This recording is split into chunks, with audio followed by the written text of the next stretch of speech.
We are Dr. Chris and Dr. Zahn van Tulleken. And we're tracking down the most awesome, incredible, and epic things in the universe!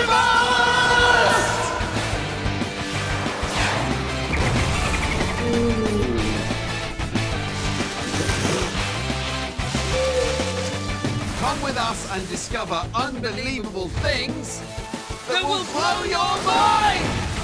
Blow Your Mind will be bringing you loads of top experts and scientists to help you find out more about some amazing stuff. From the Arctic to elephants, spaceships to sharks, and this week it's all about ice. Yes, frozen water. Hold on to your brains. Because here's what's coming up! Today we'll see how the Melt team try to work out how a mighty berg melts and eventually disappears. Andy Torbert creates a beautiful undersea spectacle. And there's more bear trouble as the team head back to the berg. I've been shown what happened when I joined a group of scientists on a mission to discover the hidden secrets of icebergs. We've seen some incredible, mind-blowing icy places that no one has ever been to before. It's been amazing. The whole point of us going was to find out how icebergs appear and disappear. Now, there were two groups of scientists, the Wave team and the Melt team. The Melt team sounds like a gang of people with hairdryers trying to melt the ice with them. What, Zahn? That's ridiculous! There is nowhere to plug in hairdryers in the Arctic. Now, the Wave guys were trying to prove that waves from the ocean help to break up the berg into smaller pieces. Now, the Melt team are the scientists trying to prove that icebergs disappear because of the temperature and the saltiness of the sea. See? Si, senor. What? Si, senor. Why are you speaking Spanish? You said it first. You said what? You said the amount of salt in the sea. Zahn, I was talking about icebergs in English. You were talking about hairdryers in Spanish. Have you been paying any attention at all? Yes, I have actually. So what I get is the Melt team are trying to prove that the sea is melting the berg. Now I've got that, but how do I figure it out? Well, they use a lot of very, very clever technical equipment and even more clever technical people. And here are the very clever technical people visiting the berg today. Chris Packham, wildlife and nature expert. Helen Chursky, physicist and oceanographer. Andy Torbert, extreme explorer and glacial diver. Keith Nichols, ice scientist and Arctic expert. Raggy Elson, Arctic sailor and the ship's captain. The first thing the team wanted to investigate is how cold it was deep in the heart of the berg by drilling far into the ice. Raggy wasn't prepared to moor again after the near disaster previously when they had to unhook from the berg fast as it started to break up all around them. We should go just to go. This time, his plan was to hold the ship's position alongside the berg to allow the team to make the jump onto the ice. This was still a pretty difficult thing to do with a ship this size. Careful, boys. Whoa, let me get this straight. They had to jump from a moving gangway onto an iceberg that is literally as slippy as ice. Yeah, but that's not the half of it, Zahn. They got onto the berg easily enough, but the real danger came from something very different. Our old friends, the polar bears. While the team cracked on with the drilling, Chris Packham had a very important job. He was on bear watch. There's actually another bear over here. Remember, polar bears are one of the top predators on the planet, and to them, humans are just a meal.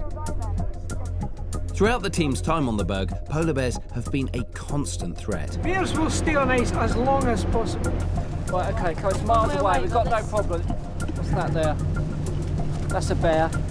So, while Chris was keeping an eye on the bear was keeping an eye on the team. Now that we're here, the thing is to drill down into the ice and measure the temperature in the middle, because that will help us understand how fast it's melting and why it's melting at the speed it is. And the reason that matters is that ever since this iceberg broke off the glacier, it's been gaining heat from the environment and heating up. From tests in Greenland, the team knew the temperature when it separated from the glacier and started its journey was about -15 degrees Celsius. Now that's cold. The drill is going down, and we are drilling into a fantastically tough material. If this was easy, the iceberg wouldn't still be here.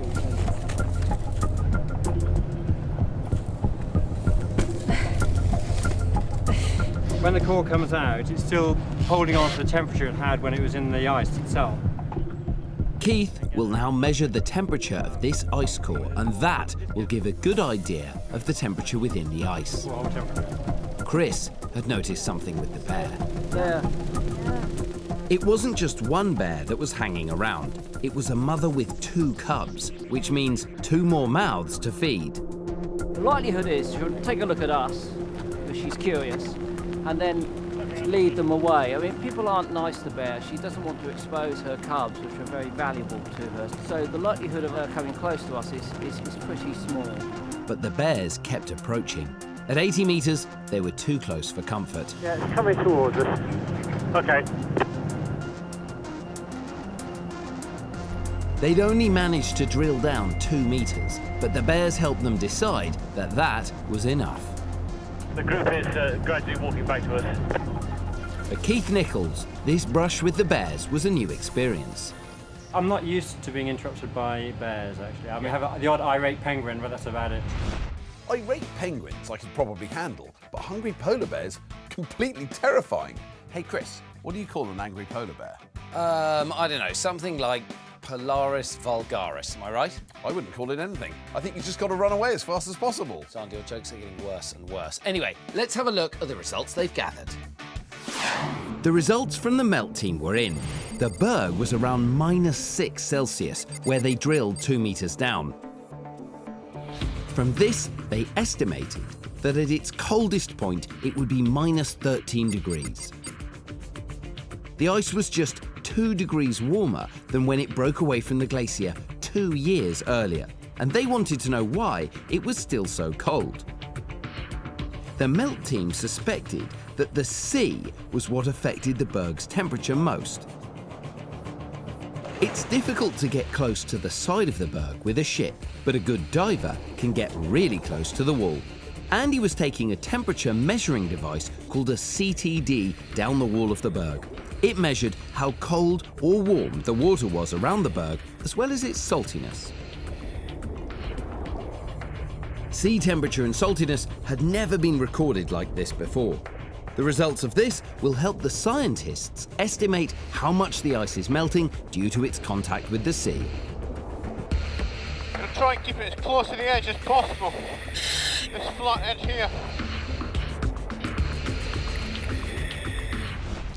It's beautiful underwater beside the berg, isn't it? Almost magical. Yeah, and I thought the CTD device is kind of magical too, measuring temperature all the way down. Well, the team did something else down there that not only made the sea look absolutely breathtaking, it also had a very important scientific purpose. This bottle contained a tracer dye, which would show if there were powerful currents moving up and down the sides of the berg. That is absolutely beautiful. It's like some kind of huge ruffled velvet blanket. Bizarre shape. Doesn't appear to be moving much. It's just kind of hanging there. The results were a surprise. If there were strong currents, the dye would spread quickly, but this didn't happen. The waters around the berg were still and settled.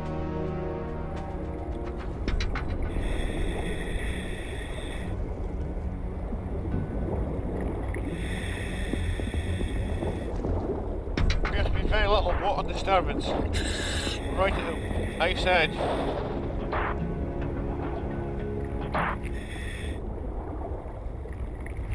That did look absolutely breathtaking. I mean, it didn't look like dye at all. It was like coloured silk billowing in the ocean. Yeah, well, it did look stunning, but it also told the boffins that there wasn't much movement in the water. Now, are you ready for the results from the melters? I'm very ready. I can't wait to find out what they've come up with. The melt team had discovered the deeper seawater was incredibly cold. This kept the ice underwater at a very low temperature, which explained why the heart of the berg was so cold. The results from the temperature device showed the ocean was split into 2 layers. The bottom layer, which is coloured purple, was very cold and salty, minus 1.5 degrees. But the results nearer the surface were very different. There was a much warmer layer that sat on top of the colder water. This layer, coloured red, really affected the berg. It was as much as 6 degrees at its warmest. The scientists had noticed an overhang or notch where the berg meets the sea. They now knew it was caused by the warmer water and made a groove right around the berg. They realised that the further beneath the water the ice is, the less likely it is to melt, which is why the large ice ram they discovered when they were docking the ship was there. Both could lead to the steady breakup of the berg. That's 4 or 5 metres. Really? It goes a long way back. The reason this iceberg is breaking up really fast in front of us is all about what's happening at the wave cut, in the warm water layer right at the surface. The pieces of the puzzle had come together. The warm surface water melts the notch, and the ice above is unsupported and collapses. This leaves the big ice foot or ram, which is protected from melting by deeper, cold water. As this gets bigger, it tries harder to float, and finally, the upward pressure is too much and the ice snaps off.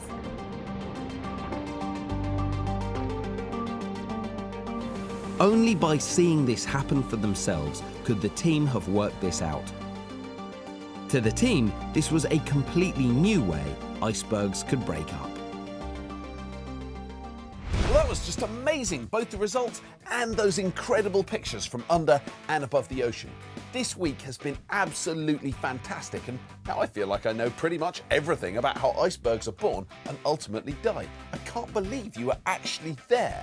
I mean, it's incredible to think that you've been to places on the planet that no one has ever been to before. I know, it's mind-blowing. We saw so much amazing icy scenery, gigantic megabergs, incredible moorlands, massive ice tunnels, enormous carving events, and unbelievably beautiful blue lakes. Truly amazing wildlife, magnificent but terrifying polar bears, cute but cunning Arctic foxes, enchanting magical sea gooseberries, and the beguiling sea angel. None of us are ever going to forget the experience. I bet you won't. It's been utterly brilliant seeing all that awesome stuff, and I wasn't even there.